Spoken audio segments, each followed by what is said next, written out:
Aujourd'hui, on est dans notre suite de série de messages qui nous emmène dans cette réflexion de notre 40 jours qu'on veut mettre à part.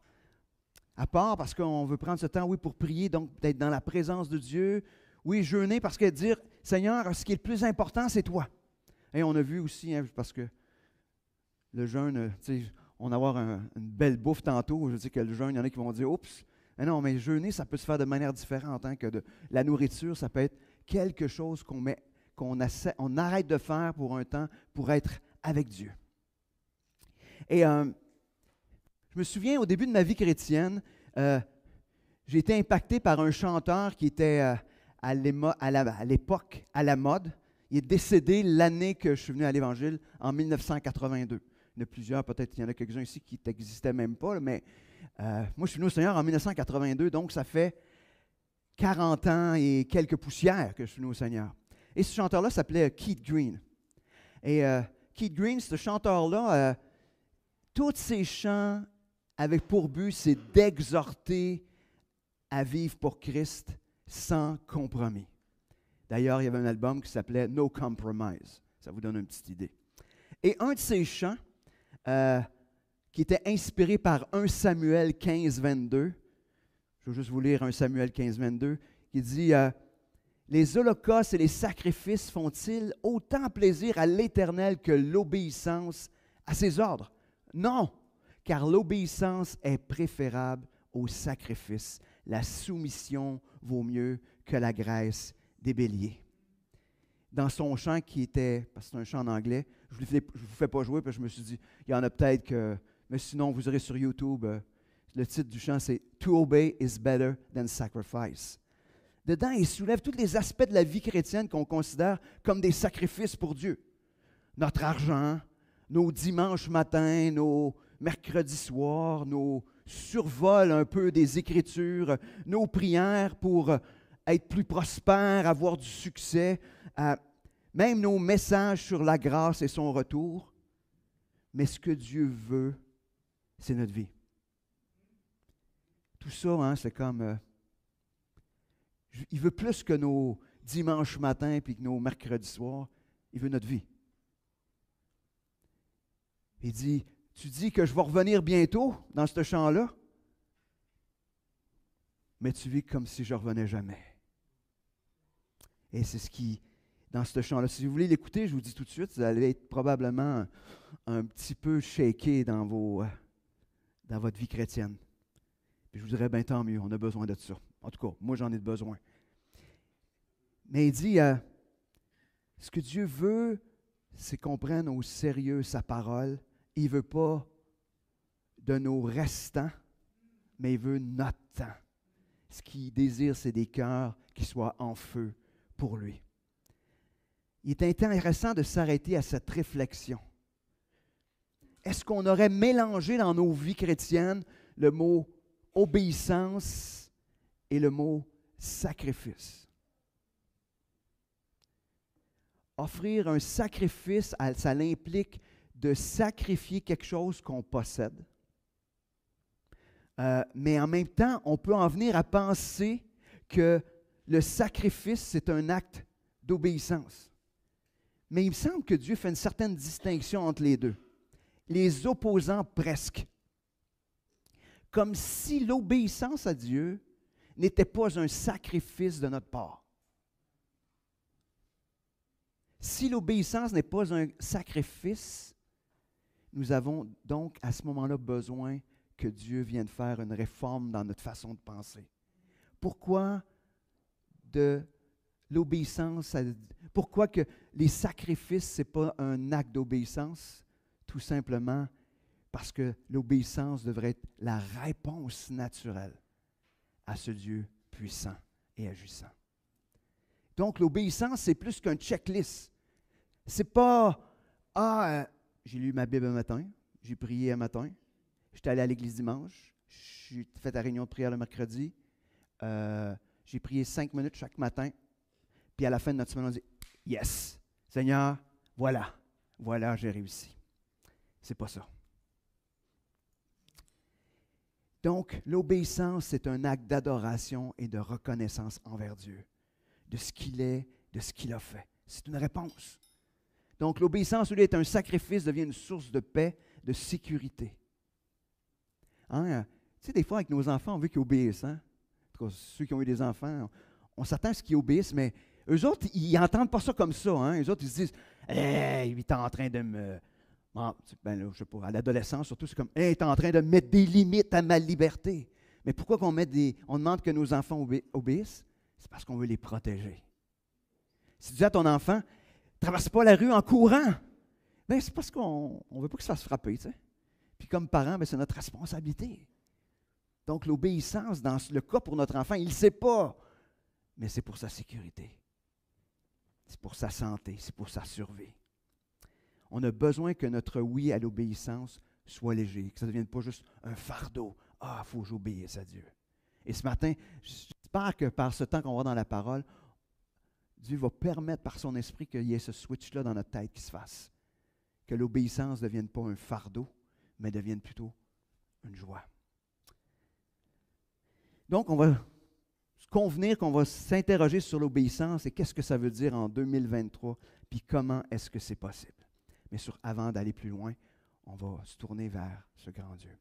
Seigneur, ce matin, on vient devant toi afin que tu puisses parler à nos cœurs. Seigneur, on a besoin de t'entendre. Seigneur, viens faire cette réforme dans nos pensées. Seigneur, souvent on a l'impression qu'à chaque fois que tu nous demandes quelque chose, c'est comme un sacrifice. Et Seigneur, on ne veut pas être de ceux qui voient toutes les choses que tu nous demandes comme des sacrifices, mais on veut les voir comme un acte d'adoration. Parce que Seigneur, tu mérites notre obéissance, tout simplement parce que tu es ce grand Dieu qui nous sauve, qui prend soin de nous, qui nous aime d'un amour incroyable, un Dieu rempli de grâce. Seigneur, on te demande par ton esprit que tu viennes parler à nos cœurs ce matin, par ta parole. Amen. Je me souviens de cette petite histoire que vous avez probablement déjà entendue. C'est un petit garçon qui ne voulait pas obéir à ses parents, qui lui demandait tout simplement de s'asseoir. Puis là, il résistait pendant de longues minutes à juste cette simple consigne de s'asseoir. Après de longues minutes, le petit garçon a fini par obéir. Mais aussitôt que ses deux fesses ont touché la chaise, il a dit, « Je suis assis, mais dans ma tête, je suis debout. » Hein? Imaginez. Est-ce que c'est notre genre d'obéissance? Est-ce que c'est comme ça, une obéissance du paraître? Ah oui, j'obéis à ce que le Seigneur me demande, mais parce que ça paraît bien. Mais dans notre tête, on fait à notre tête. Hein? Comme le petit gars qui se voyait debout. Hein? Dans sa tête, c'était comme, vous avez gagné en apparence, mais vous n'avez pas gagné mon cœur. Vous n'avez pas gagné mon cœur. Et on va tourner dans un passage de l'Ancien Testament qui va justement nous permettre de saisir le genre d'obéissance que Dieu nous demande. On n'ira pas dans tous les détails, mais c'est dans le livre de Jonas. Jonas, je pense, c'est le récit le plus intéressant pour nous parler d'obéissance ou de désobéissance.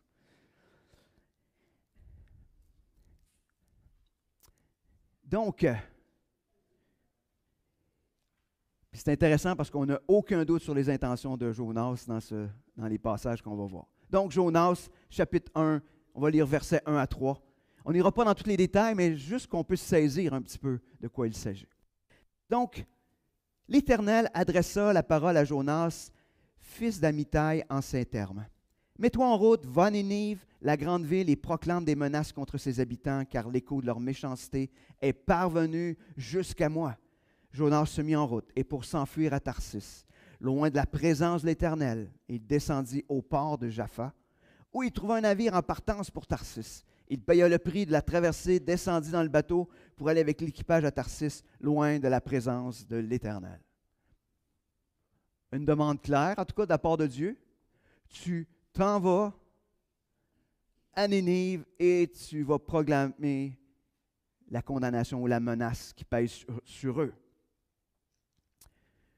Alors, Dieu avait dit, lève-toi et va à Ninive. Fait que Jonas a fait, je me lève et je m'en vais à Tarsis. c'était pas tout à fait la même direction. Hein. Si on regarde sa carte, c'est comme l'opposé. C'est genre, Dieu dit, va là, puis moi, je m'en vais là. Fait que l'idée est très claire pour Jonas. Il n'est pas question qu'il obéisse à la demande de Dieu. Donc, une direction claire de la part de Dieu, un message clair de la part de Dieu, puis une désobéissance claire de la part de Jonas. On connaît la suite de l'histoire. Dieu emmène une tempête. Le bateau est sur le point de se détruire par la tempête. Puis Jonas, il dort paisiblement dans la cale.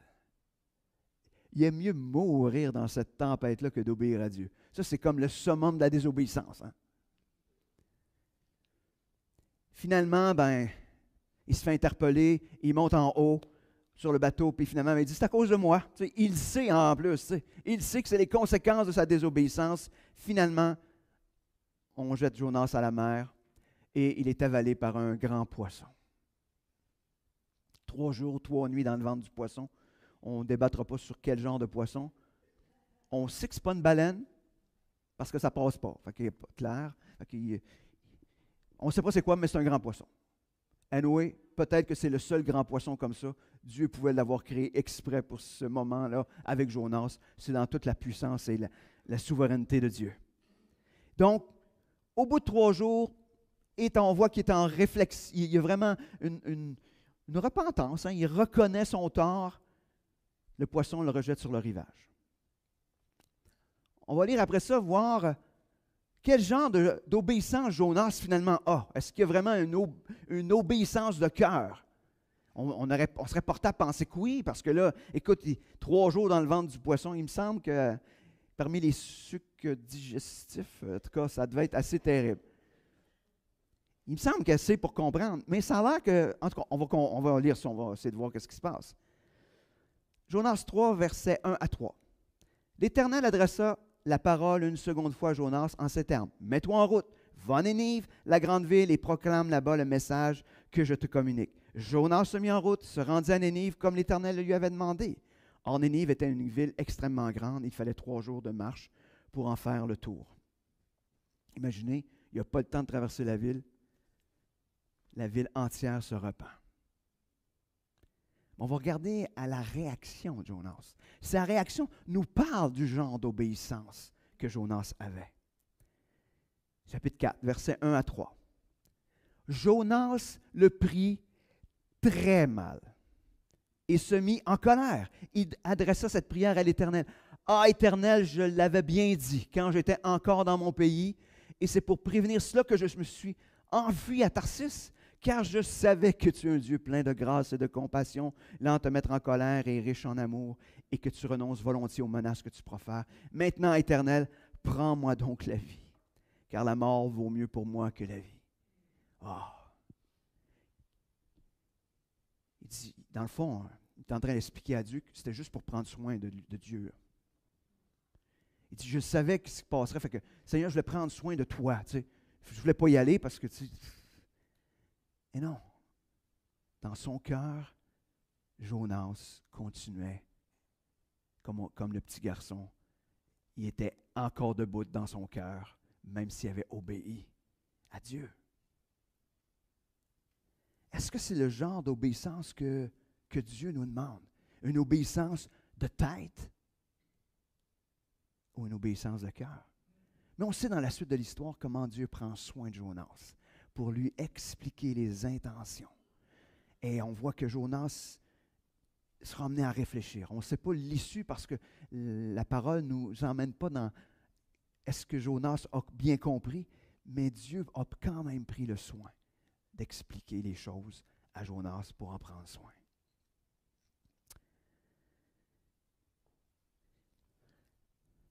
Peut-être que ce matin, vous dites, tu parles d'obéissance, mais obéir à quoi? À quoi devons-nous obéir? Je pourrais vous donner une réponse toute simple. Ouvrez votre Bible, puis lisez, puis obéissez à tout ce qui est écrit. Fini. Je pourrais faire ça. Je ne ferai pas ça de même. Mais dans la réalité, ce que Dieu nous demande, c'est d'obéir à ce qui est écrit dans la parole. Mais je vais prendre le temps ce matin de vous pointer vers ce que Jésus nous enseigne et qu'est-ce qu'on trouve dans le Nouveau Testament comme commandement ou comme demande d'obéissance que Dieu nous fait. Vous allez voir que Jésus va pas mal plus loin que l'Ancien Testament, dans le Nouveau Testament. Et ça, vous le savez, on a déjà mis ça de l'avant, et puis je ne vous sortirai pas tout ce que Jésus nous parle, mais vous allez comprendre l'essence de ce que Dieu veut nous montrer. Marc 12, 28 à 31. On va rencontrer quelqu'un qui lui dit, « Moi, j'ai tout obéi. Moi, j'ai obéi à tout. Tout. Peut-être que lui aussi faisait partie de ceux qui ont obéi de la tête, mais pas du cœur. Donc, Marc 12, 28 à 31. Un des spécialistes de la loi s'approcha de lui. Il avait entendu cette discussion et avait remarqué à quel propos Jésus avait répondu et il lui demanda, « Quel est le commandement le plus important de tous? » Jésus répondit, « Voici le commandement le plus important. Écoute Israël, le Seigneur est notre Dieu, il est le seul Dieu. Tu aimeras donc le Seigneur ton Dieu de tout ton cœur, de toute ton âme et de toute ta pensée, de toute ton énergie. Et voici celui qui vient en second rang, tu aimeras ton prochain comme toi-même. Il n'y a pas de commandement plus important que ceux-là. » Wow! Imaginez. Aimer Dieu et aimer notre prochain. Aimer Dieu, aimer notre prochain. C'est simple. C'est intéressant. On est en train de préparer, moi et Carmen, notre souper de Saint-Valentin. Puis, je ne sais pas si vous saviez, mais dans les couples, le premier prochain que vous avez aimé, c'est votre époux ou votre épouse. Je veux juste vous le rappeler. Ça fait que des fois, on cherche loin. Hein? Mon prochain, mais le prochain, des fois, il est proche. Hein? D'ailleurs, prochain et proche, c'est proche. Hein? Vous ne trouvez pas? Mais on va aller un petit peu plus loin. On va aller dans le sermon sur la montagne, où on voit Jésus upgrader les commandements de Dieu. Dans Matthieu 5, je vais juste lire quelques sections où à chaque fois Jésus nous dit « Vous avez appris ». Mais verset 21, « Vous avez appris qu'il a été dit à nos ancêtres, tu ne commettras pas de meurtre.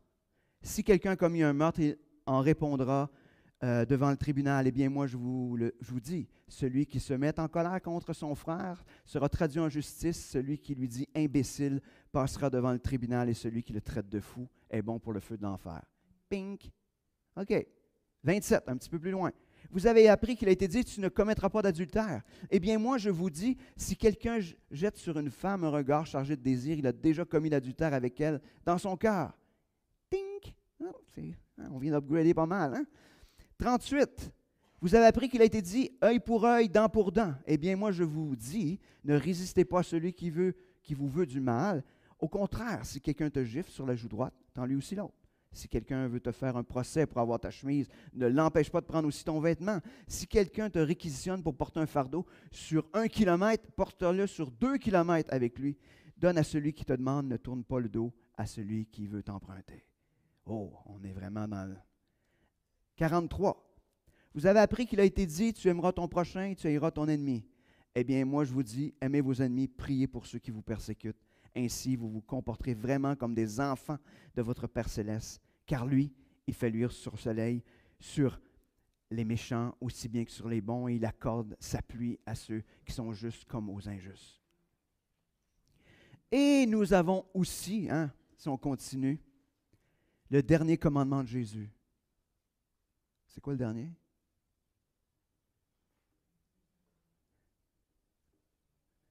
Matthieu 28. Alors Jésus s'approcha d'eux et leur parlant ainsi, « J'ai reçu tout pouvoir dans le ciel et sur la terre.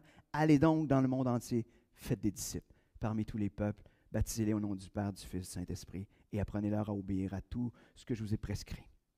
Et voici, je suis moi-même avec vous chaque jour jusqu'à la fin du monde. » À tout ça, on peut rajouter les 25 exhortations concernant les uns les autres. Hein? S'aimer les uns les autres, se pardonner les uns les autres, se soumettre les uns aux autres, se supporter les uns les autres, s'accueillir les uns les autres, se servir les uns les autres, etc. Je nommerai pas les 25. Je ne sais pas comment vous vivez quand vous entendez cela, mais pour ma part, juste à la lecture de ces quelques passages, je me vois dans l'obligation de dire, Seigneur, je suis vraiment désobéissant. Je suis un enfant désobéissant. Je ne suis pas en mesure de respecter tout cela. C'est impossible. Donc, tantôt, je vous parlais d'un passage de un qui avait besoin d'apprendre l'obéissance. J'ai comme dit le commentaire avant le texte que je vais vous lire maintenant, mais Jésus nous appelle à une obéissance plus grande. Et ça, c'est quelque chose. Excusez. On va prendre le temps de regarder, c'est ça, ce passage dans le Nouveau Testament, comment Jésus nous interpelle à obéir. Obéir au-delà de cette checklist des fois, on a tendance à faire. Et c'est dans Matthieu 19, 16 à 22. Alors, un jeune homme s'approcha de lui et lui dit, « Maître, que dois-je faire de bon pour avoir la vie éternelle? » « Pourquoi m'interroges-tu sur ce qui est bon? » lui répondit Jésus. « Un seul est bon. Si tu veux entrer dans la vie, applique les commandements. »« Lequel? » demanda l'autre. « Eh bien, répondit Jésus, tu ne commettras pas de meurtre, tu ne commettras pas d'adultère, tu ne voleras pas, tu ne porteras pas de faux témoignages, honore ton père, ta mère, et tu aimeras ton prochain comme toi-même. » Tout cela, lui dit le jeune homme, je l'ai appliqué. Que me manque-t-il encore? Il dit, moi là, tout ce qui est écrit dans l'Ancien Testament, les commandements, je les ai appliqués dans ma vie, j'ai obéi à tout ça. Alors Jésus, il va y répondre, si tu veux être parfait, va vendre tes biens, distribue le produit de la vente aux pauvres, et tu auras un capital dans le ciel, puis viens et suis-moi. Quand il entendit cela, le jeune homme s'en alla, tout triste, car il était très riche. Imaginez cet homme a une obéissance exemplaire à la règle de la loi. D'ailleurs, Jésus ne remet pas en question la déclaration de ce jeune homme-là. Il ne remet pas en question le fait qu'il a obéi, qu'il déclare avoir obéi. Il ne met pas ça du tout en question. Mais ce qui met en évidence, c'est que l'obéissance est le résultat de notre adoration. Cet homme ne peut pas obéir à la demande de Jésus de le suivre parce qu'il a pour Dieu sa richesse. Son adoration est tournée vers sa richesse. Et parce que son adoration est tournée vers sa richesse, il ne peut pas obéir à cette demande de Jésus de « suis-moi ». Il ne peut pas obéir à ça. Son adoration donc envers le Dieu de la richesse l'empêche d'être disponible pour Dieu. Le sacrifice serait pour lui, vous avez entendu bien le mot, le sacrifice serait pour lui trop grand, trop cher payé. Parce que pour lui, ce serait de faire le sacrifice de sa richesse. Est-ce que des fois, on est porté peut-être à prendre ce texte-là, « Ah, et Dieu nous demande à tout le monde de vendre tout ce qu'on a. » Non. Ce que Jésus met en évidence, c'est quel est le Dieu que cet homme est en train d'adorer. Il est en train de dire, le Dieu que tu adores, c'est les possessions, c'est la richesse, c'est pas moi. Et ce matin, de la même manière qu'avec cet homme-là, Dieu met en lumière son adoration. De quel type d'adoration Dieu met en lumière dans... Oh, il faut que j'arrête, là. Bonne fête, Madame Luce. Wouh!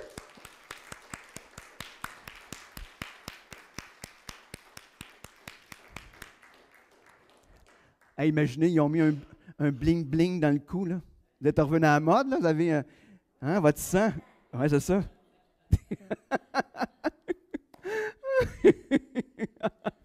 Bon, on va continuer dans notre texte.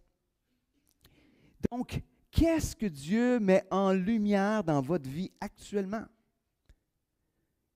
Quel Dieu adorez-vous autre que lui? Qu'est-ce qui est plus important pour vous que Dieu lui-même?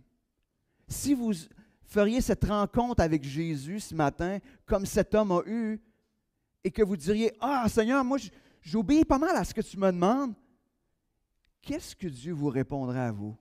Est-ce qu'il vous dirait, je ne sais pas, Ouais, tu es pas mal dans le loisir, pas mal de ton temps à passer dans les loisirs.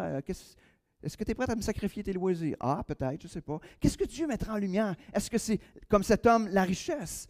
Qu'est-ce que Dieu mettra en lumière? Votre temps? Est-ce que vous avez le Dieu temps? Hein, aujourd'hui, le temps, hein, c'est comme... je ne sais pas. Qu'est-ce que Dieu mettra en lumière? Quel est le Dieu que vous adorez? Et vous dites, ben non, on est tous des adorateurs du vrai Dieu. Mais des fois, quand on s'écoute, quand on se regarde aller, des fois, on découvre autre chose. Mais ce matin, si on arrête là, c'est quelque chose qui devient difficile à comprendre ou à vivre. Parce que cette obéissance-là que Dieu nous demande, elle est impossible. Je pense qu'elle est impossible par nos propres forces. Quand on regarde à la grandeur de l'obéissance auquel Dieu nous appelle, on est obligé d'admettre, Seigneur, je ne suis pas capable. Je ne peux pas obéir à tout ça. À moins de comprendre l'Évangile. On va se tourner encore une fois juste pour nous permettre de comprendre l'obéissance ou comment on peut en venir à être de ces enfants obéissants. C'est à cause de la compréhension juste de ce que Dieu est, de ce que Jésus a fait. On va tourner encore une fois vers Jésus. Et ce que j'appelle l'obéissance ultime de Jésus. Marc 14, 36. Jésus est dans le jardin de Gethsémani. Il est en prière. Il sait là, qu'est-ce qui s'en vient. Et on peut lire que Jésus dit, « Abba, Père, pour toi tout est possible. Éloigne de moi cette coupe, cependant qu'il arrive non pas ce que moi je veux, mais ce que toi tu veux. » Wow! Jésus est là, tu sais, puis il aimerait bien passer dans sa demande, dans sa prière. Seigneur, il parle à son Père, puis il dit, « Père, tu peux faire quelque chose, fais que je ne sois pas obligé de passer par la croix. » Mais est-ce qu'il s'attendait que Dieu réponde autre chose que ce que... Et même, est-ce que Dieu a répondu? Non. Non, ce qu'on voit, c'est qu'il dit, mais pas ce que je veux. Pas ce que je veux. Mais ce que toi tu veux. On retrouve un peu la même chose quand on tourne dans Philippiens 2, versets 5 à 11. Où il est en train justement de faire ce lien entre comment on est appelé à vivre comme enfant de Dieu en lien avec ce que Jésus a fait. Il dit, tendez à vivre ainsi entre vous, car c'est ce que convient quand on est uni à Jésus-Christ. Lui qui, dès l'origine, était de condition divine, ne chercha pas à profiter de l'égalité avec Dieu, mais il s'est dépouillé lui-même. Il a pris la condition du serviteur et se rendit semblable aux hommes en tout point. Et tout en lui montrait qu'il était bien un homme, il s'abaissa lui-même en devenant obéissant, jusqu'à subir la mort. Oui, la mort sur la croix. C'est pourquoi Dieu l'a élevé à la plus haute place et lui a donné le nom qui est au-dessus de tout nom, pour qu'au nom de Jésus, tout être s'agenouille dans les cieux, sur la terre et jusque sous la terre, et que chacun déclare Jésus-Christ est Seigneur, à la gloire de Dieu le Père. Jésus-Christ fait homme, ou Dieu fait homme. Il est le seul dans son humanité à avoir obéi parfaitement, complètement à la demande de son Père. Lui qui n'avait pas besoin de se soumettre à son Père, parce qu'il était l'égal du Père. Il était Dieu. Est-ce que Jésus avait besoin de se soumettre au Père? Non, à cause de sa condition, il n'y avait pas cette obligation-là. Donc, comme on a vu, c'est que Jésus, dans son humanité, il ne désire pas la mort. Mais Jésus renonce à ses droits par obéissance. Il renonce à son égalité. Il se dépouille. Il devient un serviteur. Il prend cette condition humaine. Et son obéissance ultime le conduit jusqu'à la mort sur la croix. Donc, la mort la plus tragique. Mais ce qui est intéressant, c'est que ce passage dans Philippiens va plus loin. Jésus n'est pas seulement mort, il est ressuscité. puis il est dans la gloire avec son Père. Mais qu'est-ce que ça veut dire pour nous face à l'obéissance, tout ça? C'est que Jésus, qui a obéi parfaitement à son Père, à votre place, à ma place, Jésus a obéi à notre place. Parce que nous étions incapables d'obéir parfaitement. Mais Jésus l'a fait à notre place. Il a subi à notre place toutes les conséquences de notre désobéissance, passée, présente, future. Il a subi à notre place, afin qu'aujourd'hui, par la puissance du Saint-Esprit qui agit en nous, nous puissions obéir de mieux en mieux, de plus en plus parfaitement, non pas par nos propres forces, mais par la puissance de l'Esprit qui agit en nous.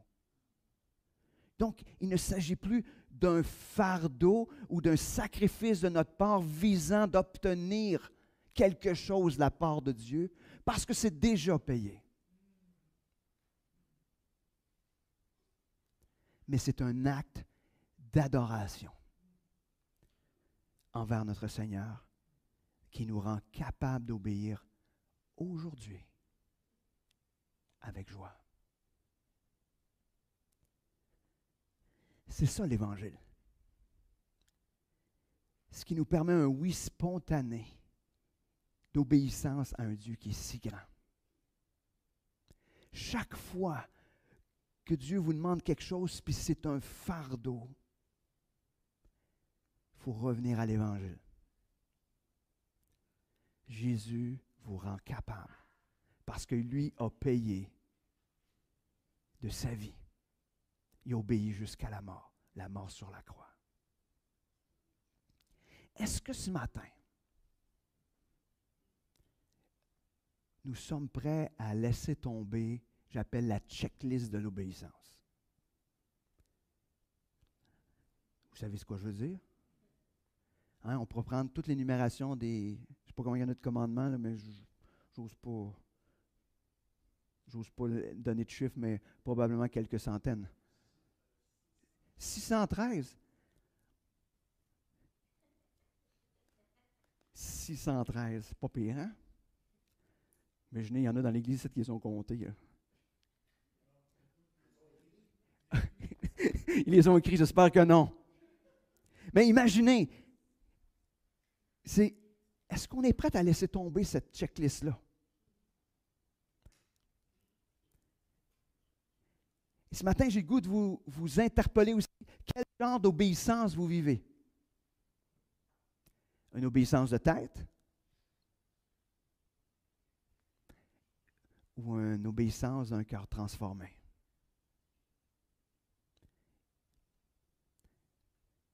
Qu'est-ce qui se combat dans votre vie, ou quel est le combat dans votre vie pour la seigneurie? Qui désire l'adoration dans votre vie? Qui veut voler l'adoration de Dieu dans votre vie?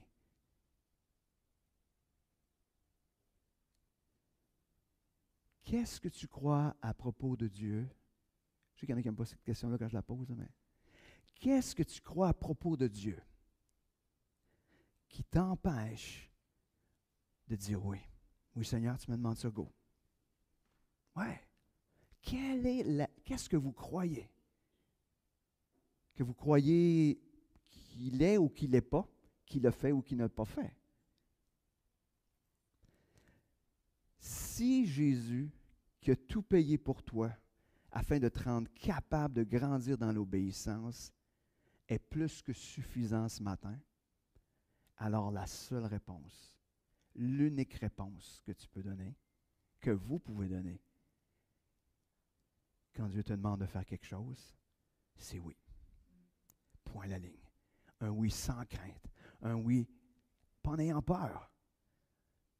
Parce que Jésus a tout payé et ça, c'est suffisant. Prions.